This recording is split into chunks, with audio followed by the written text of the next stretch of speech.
In February, the catastrophic effects of the so-called Department of Government Efficiency's drastic cuts to federal agencies began to surface.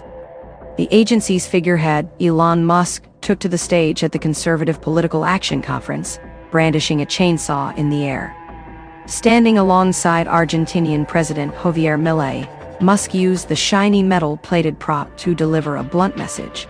The federal government's budget was being slashed beyond recognition. Months later, the devastating consequences of these cuts are still unfolding. Thousands of preventable deaths abroad have been attributed to Musk feeding U.S. aid into the wood chipper. Additionally, widespread chaos and mounting legal fees from numerous lawsuits highlight the disastrous outcomes of Musk's cost-cutting approach. Yet now, Musk expresses major regrets. In a perplexing tweet, the billionaire claimed he wished he had never grabbed the chainsaw. "Milei gave me the chainsaw backstage and I ran with it, but in retrospect, it lacked empathy," he wrote.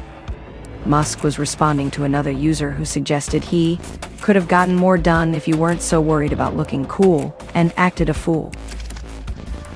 On one hand, Musk is likely trying to distance himself from his work at the Department of Government Efficiency, now that his relationship with President Donald Trump has devolved into a bitter feud.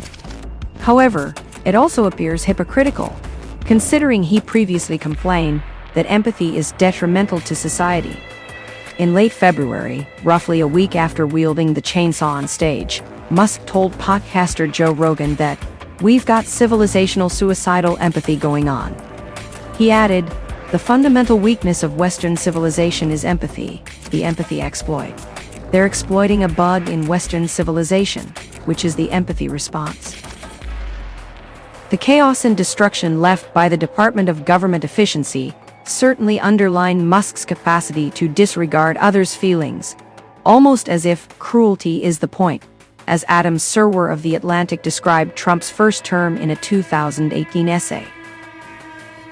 Now that his once favorable relationship with Trump has disintegrated into an ugly feud filled with threats and personal attacks, Musk is attempting to distance himself from his ruthless and ultimately fruitless endeavor to save government money. Is Musk coming to his senses? Was his latest tweet a brief moment of lucidity, or is he just trying to rally support among the political left? Having alienated both the extreme right and the left, it would certainly be an enormous uphill battle. Following his dispute over Trump's big, beautiful bill, Musk directly targeted the Republican Party in a Monday tweet, vowing that they will lose their primary next year if it is the last thing I do on this earth. He added, "Time for a new political party that actually cares about the people." Whether basic human empathy would be a core tenet of such a hypothetical party remains unclear at best.